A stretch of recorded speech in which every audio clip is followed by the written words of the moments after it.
Like, would you say that's a bullet hole? Rust about it makes the hole look more like a bullet hole because the rust about it, a really fine characteristic. How can you tell more attribute to it?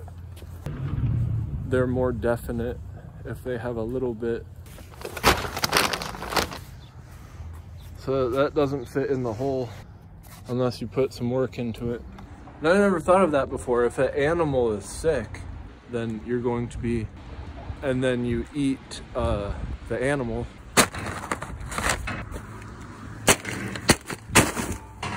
That's one way to do things. But you know, in Vietnam, they put booby traps in the ground. They had spikes on these traps that they put poison on the spikes and feces. Actually, I think that's how the virus conspiracy, that there was the bats got really sick and they kept making them more sick by rendering their feces onto them as they were sick.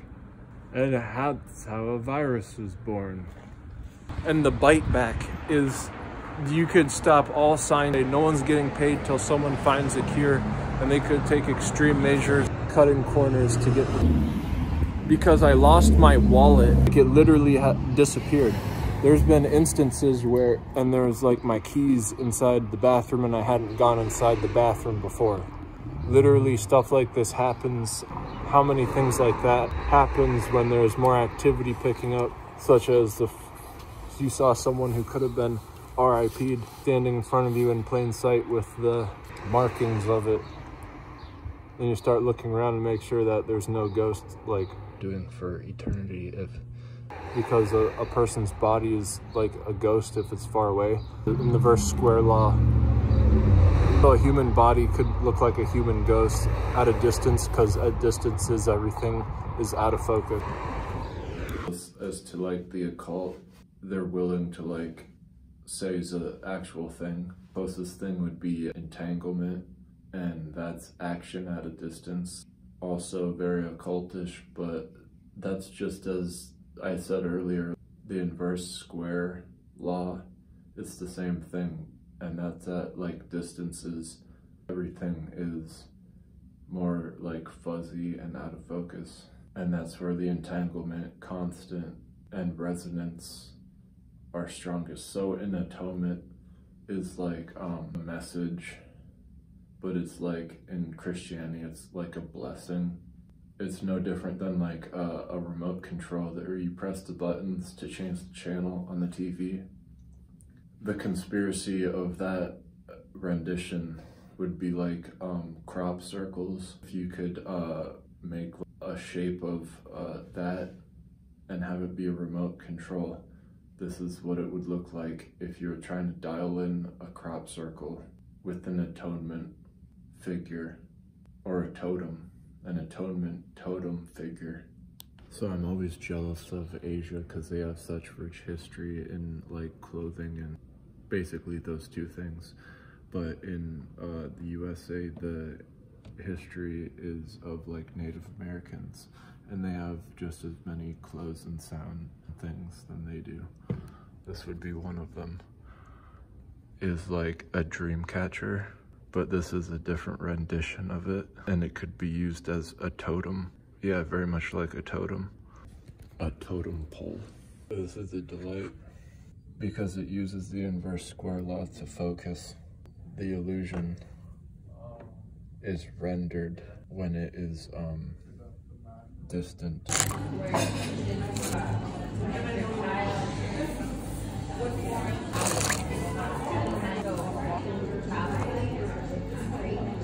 Like, we know they're doing it, we know they're exacerbating real problems. Okay, here's the issue that no one likes to speak about because then you'll be labeled dangerous. Do you know that the particles are like what everything is made out of? And they post a picture of like this red particle and it's got all these red dots on it. Those are interesting. And it's got, the middle is like this gray ball. This particle, which should not be named, it's like Mordor. No, it's not. It's like the Harry Potter bad guy, the name that can't be spoken. Voldemort. Okay, so that thing has never been isolated, meaning it's never been held underneath a microscope and looked at or taken pictures of. Best thing that you can do in order to have it be a picture to have it get taken as is with a thing called an electron microscope. That's the only thing that would be able to take a picture of something that's small, and an electron microscope would do the job. But do we even know what an electron microscope is? How is it used for? Is it kind of like this, where it's got like a thing coming out of it?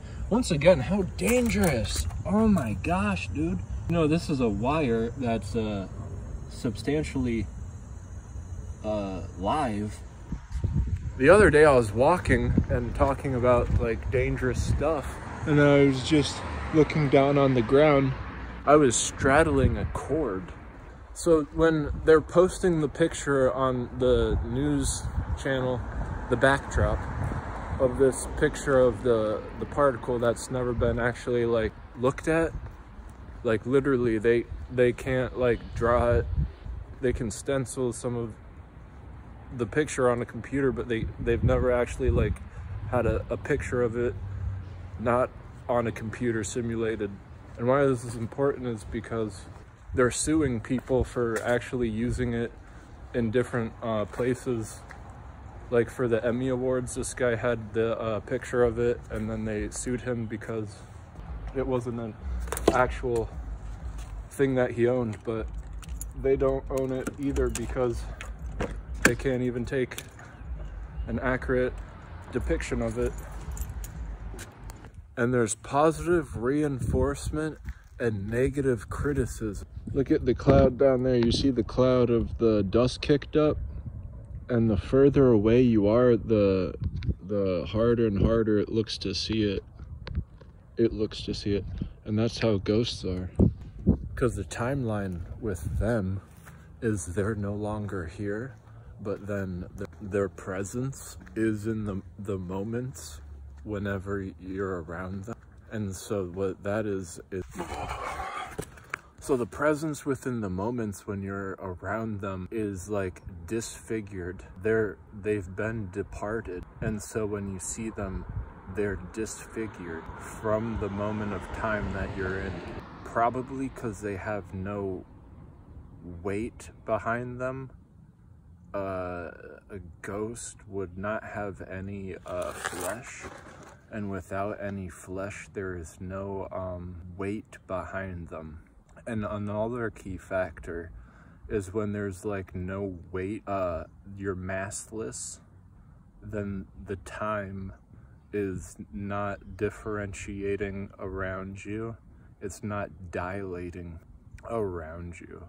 And that's why light, it travels at the speed of light. Is the fastest anything can travel. And so basically what these ghosts are is images of light. Is better worded as like a hologram, where then they're like manifesting in an articulation about the moment of time that you're in.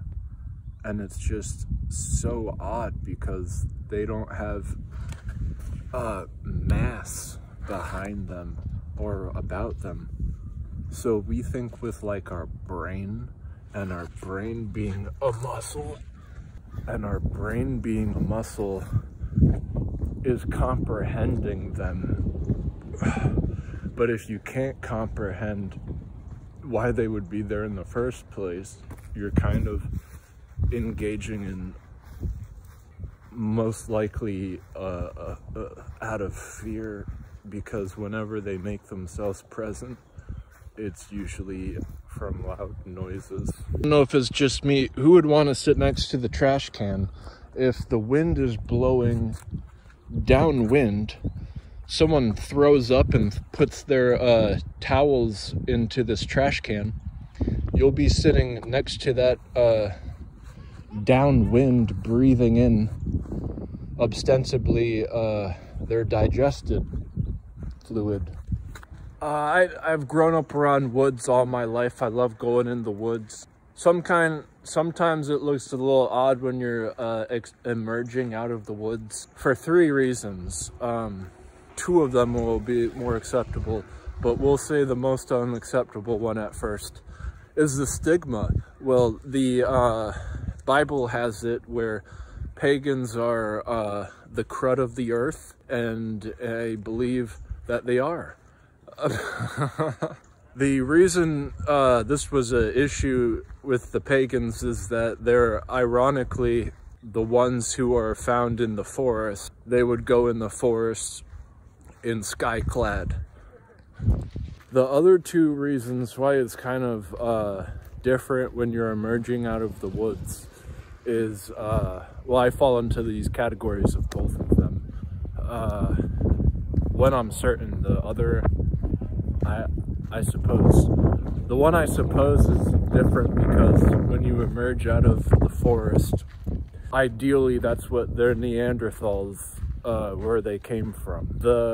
And me being one, I would like to think that I was of that ancestry line because they had better immune systems. The other one is Indians. I am part Indian, and Indians are also renowned for mastering the woods, and that's because they were always in that. That's why the other people don't really like the idealism of the Western society, where being more close to nature actually exiles you as an outcast. Emerging out of the woods is as close as nature as you can possibly be, and that seeming not natural, processed as exile, is a Western idealism that manifested. I think it's part of the stigma that bad things happen in the woods because that's where people hide stuff. And if you don't think people hide stuff in the woods, watch the show Forensic Files. This could be even staged, how this is all just the, I don't even believe that this could be a thing.